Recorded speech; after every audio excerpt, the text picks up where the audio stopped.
সালামু আলাইকুম এইচএসসি শিক্ষার্থী বন্ধুরা, আশা করি সবাই ভালোই আছো। আমি সবার আগে স্মরণ করব যারা স্মরণকালের শ্রেষ্ঠ বন্যায় ভুগতেছে ফেনী, নোয়াখালী এবং কুমিল্লার মানুষদের প্রতি।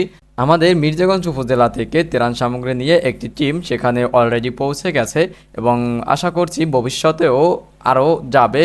কাল পরশুর মধ্যেই আরেকটি ট্রাক যাবে ইনশাআল্লাহ, আপনারা সবাই আপনাদের দোয়ায়। তো আপনারাও যে যেখানে আছেন সেখান থেকে যার যার সাধ্যমতো তাদেরকে সাহায্য সহযোগিতা করবেন। এবং তারা তো আমাদেরই ভাই, আমাদের দেশেরই লোক, আমাদের বাঙালি। এবং এখানে যে বিষয়টি হচ্ছে, আমাকে অনেকেই কমেন্ট করেছো। এর আগে আমি এইচএসসি আপডেট নিয়ে একটি ভিডিও বানিয়েছিলাম, সেখানে তো অনেকেই কমেন্ট করেছে যে এইচএসসি প্র্যাকটিক্যালের রেজাল্ট কিভাবে দেওয়া হবে এবং যেসব বিষয় এর খাতা পুড়ে গেছে তাদের রেজাল্ট কিভাবে দেওয়া হবে। তো আমি তোমাদেরকে একদম সংক্ষেপে তোমাদেরকে জানিয়ে দেব কিভাবে রেজাল্টটা দেওয়া হবে এবং তারা কি সিদ্ধান্ত নিয়েছে।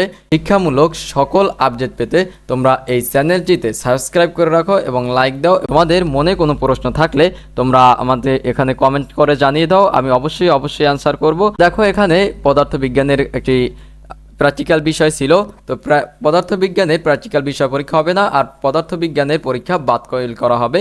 কেন বাতিল করা হবে? কারণ এই যে বিষয়টি, এটি হচ্ছে যে আপনার গ্রুপ ভিত্তিক বিষয়। এই তিনটি পরীক্ষার একদিনে হয়েছিল এবং এই পরীক্ষাটি হয়েছিল আন্দোলনের 2 থেকে 1 দিন আগে। তো এই কারণে এই পেপারগুলো, সমস্ত বোর্ডের পেপারগুলো আটকে যায় থানায়, এবং থানায় আগুন দেয়। বেশ কয়েকটি থানায় আগুন দেওয়া হয়েছে, আপনারা অবশ্যই জানেন, এবং এর কারণ যে পেপার পড়ে গেছে সেটাও আপনারা জানেন। এবং এই সব কারণেই পরীক্ষাটি বাদ দেওয়া হয়েছে। এবং এই পরীক্ষাটি বাদ দিলে কিভাবে রেজাল্ট দিবে? পরীক্ষাটি বাদ দিলে অন্যান্য যেসব পরীক্ষা হয়নি ওই সব পরীক্ষার মতনই এখানে রেজাল্ট হবে, সাবজেক্ট ম্যাপিং এর মাধ্যমে আপনার জেএসসি এবং এইচএসসির মাধ্যমে দেওয়া হবে। তবে এখানে একটা প্রশ্ন থেকে যায়, আরেকটা প্রশ্ন আমি সেটারও উত্তর করে দিচ্ছি। এই যে পদার্থবিজ্ঞান, হিসাব বিজ্ঞান এবং যুক্তিবিদ্যা, এই অনেকের যুক্তিবিদ্যা ছিল না এসএসসিতে এবং জেএসসিতেও। তো আপনার যেটা ছিল সেই বিষয়টাই এখানে নেওয়া হবে।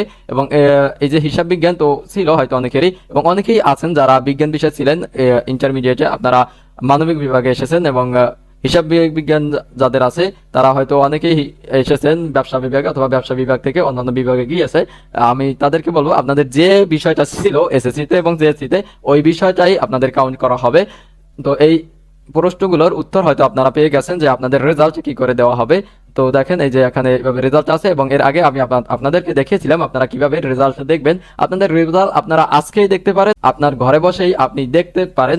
কারণ আপনার কাছে রেজাল্ট কার্ড আছে, শুধুমাত্র যোগ বিয়োগ করা নেই। আপনি যোগ বিয়োগ করে শুধু রেজাল্টটা বের করে নিলেই হয়। আমি এর আগের ভিডিওতে আপনাদেরকে দেখিয়েছি কিভাবে রেজাল্টটা দেখতে হয়, আপনারা দেখে নিয়েন। এবং অবশ্যই যারা ভালো মেধাবী স্টুডেন্ট তারা হয়তো পাবলিক বিশ্ববিদ্যালয়ের জন্য আবেদন করবেন, তার জন্য পড়াশোনা চালিয়ে যাবেন এবং পাশাপাশি বন্যার্থদেরকে সাহায্য সহযোগিতার হাত বাড়িয়ে দেবেন। সবাইকে ধন্যবাদ।